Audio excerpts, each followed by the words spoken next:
Hello and welcome back to ToryTalks. We're in the Kiro sewers and I'm wandering around. Ooh, what's that up there? So we're in the middle of the sewers. It's been a couple days since we had an adventure, so let's see what's in this. Yes! Oh, I love it. Nice. Wait, is that it? Are there more people? Oh. Alright, well. That was kind of underwhelming. I thought there was going to be way more going on there. So I want to talk today about offensive words.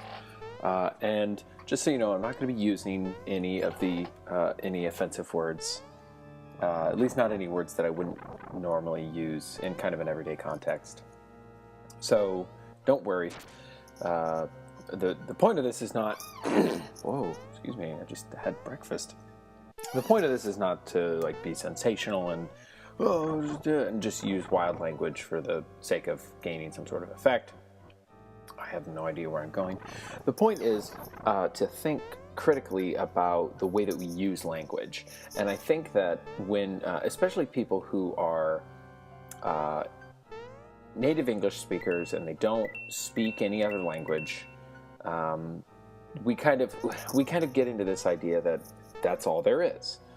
And even the sort of thing that, like, if someone else speaks another language, that they're just taking English and turning it into another language. But the truth is that English as we know it has existed for 500 years tops.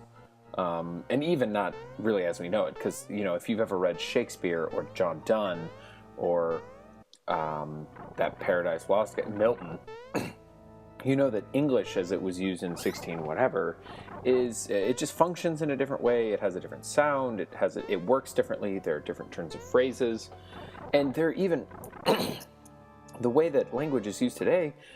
New words are being invented every second. So I think that it would behoove us to look at language in a very critical way, in a way that allows us to see a lot of nuance.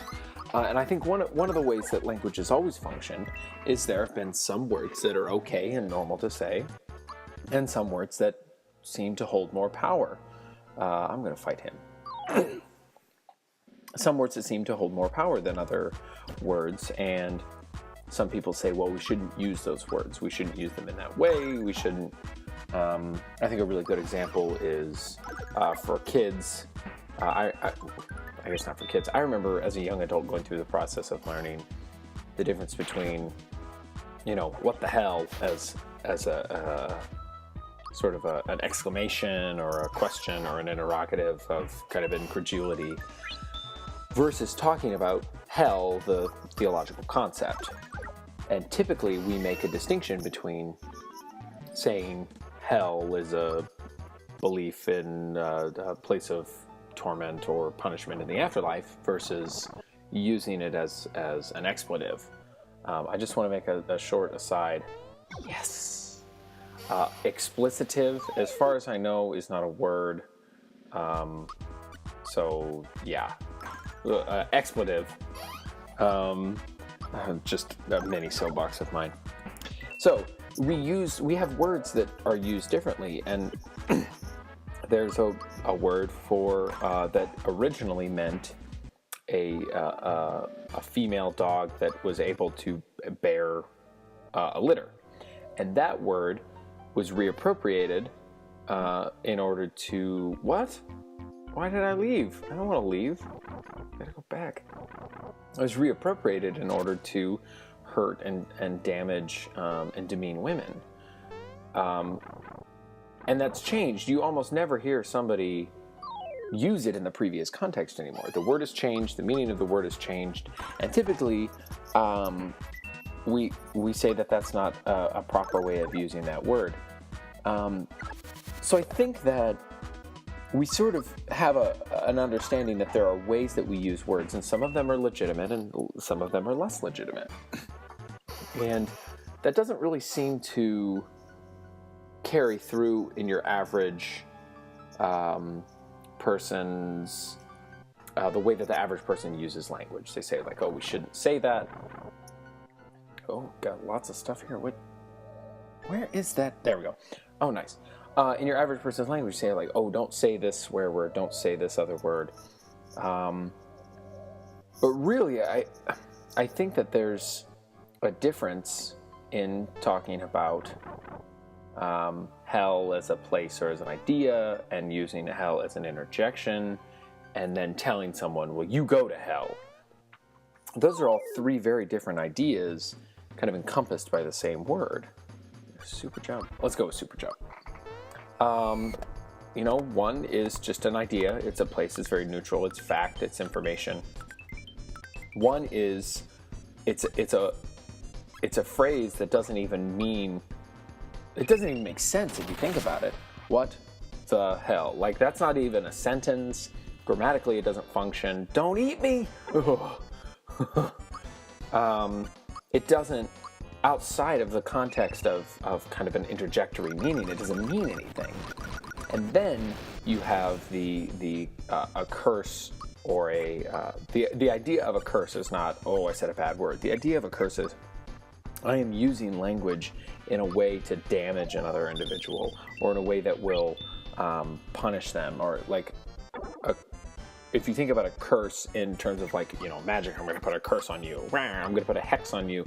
The purpose is to do something bad to another person.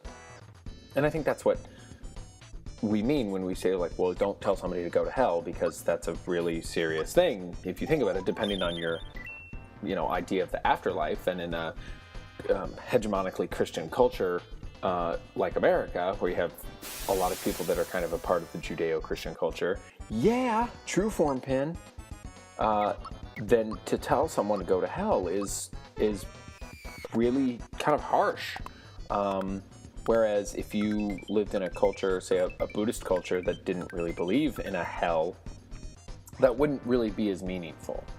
And you might get somebody to say like, oh, what does that even mean? So there's different ways that we use words, and I think we need to think really critical about that, not to give us license to be eaten by a giant cat creature. Man, thought he was going to get me. Not to give us license to just speak in the way that we want. Oh, this is a good one. I think this is it. Come on. If you defeat me, you still won't beat me. Oh, yeah. Boom. Got him. That was, like, surprisingly easy. So I think we need to think about the way that we do language much more carefully, because the flip side of that is we have words that are not quote-unquote swear words, that are not even, well, they are curses, but not in the way that we think of like, oh, he cursed. He said a curse word or a swear word. We have words that are totally okay to say, and the purpose of them is to damage. Oh, we're dead. The purpose of them is to hurt and to damage, and that's not okay, but they're words that we typically find used in our language a lot. Now I know how to do the Midas River course. This is kind of fun. This is like a mini game that you can go back to. You gotta like collect coins. Get that frog coin. Swim. Yeah, there we go. You hear people say like, oh, that's gay. Really? What does that mean? So what you're saying is that someone with who is attracted to the same sex as them, you're equating that with the idea of something being stupid or unfair or something that you don't like, basically. And I used to do that all the time before I really thought about what that word meant. Oh, come on. Okay. Oh, that's gay. And I didn't realize that what I was saying was, here's this word that means, a person that likes someone who's the same sex as them. And I'm making it mean that's something I don't like. And I didn't understand that that's like, that's not a cool way of talking. I wouldn't like that if somebody said, oh, that's so Pete. What they meant was, that's stupid and it doesn't make any sense and I don't like it and I don't want to see it anymore. That's kind of what we do with the word gay. That's what we do with the word retarded. I used to use that word a lot too, and I was really convicted about that because I was like, basically what I'm saying is, it's not okay to be mentally handicapped. And I don't believe that. That's not a value of mine. So I stopped using, no, I got hit by a fish. I stopped using that word because I realized that I was using it in a way that was not commensurate with my values. Oh, another fish! 2 fishes! All right. Anyway, I just totally derailed my conversation by being angry about fish, but yeah, I hope that we think complexly about the way that we use language, because I think that's really important. And I think the way that we use language is a representation of our values if we're thinking critically about it. And that's a way for us to, more implicitly communicate the things that are important to us. And if we say that something is important to us, I really value different people. I really value, I got the knock shot, that's right. I really value different people. I really value different kinds of people and the things that they are and who they are. But then I use language that is damaging to them. I'm not being consistent in my behavior. So here we are at Tadpole Pond. That's it for Tory Talks. We'll see you next time.